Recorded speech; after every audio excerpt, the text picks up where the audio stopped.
Hey everybody, this is a quick video in case you have an Amana brand washing machine and you try to start it up and it is stuck in the sensing fill state of being and will not go in. It stays in the sensing fill stage and won't go into the full wash. So here's a few things that you can do to try to figure out what's going on to troubleshoot that. Number one is to check the water supply.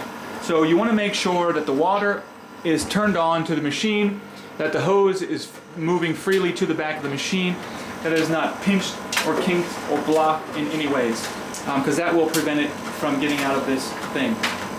The second thing you can do after that, once you've checked that, if that doesn't fix the problem, the next thing is to check and make sure that you don't have too much stuff in the washer.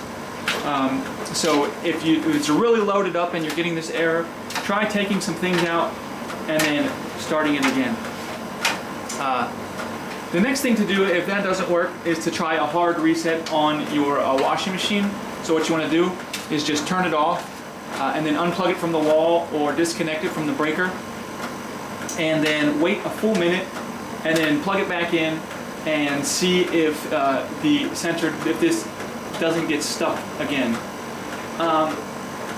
The next thing you want to do is just make sure that the door is closed properly and that there's nothing that would prevent the lid switch from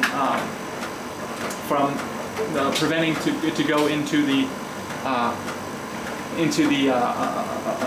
control board.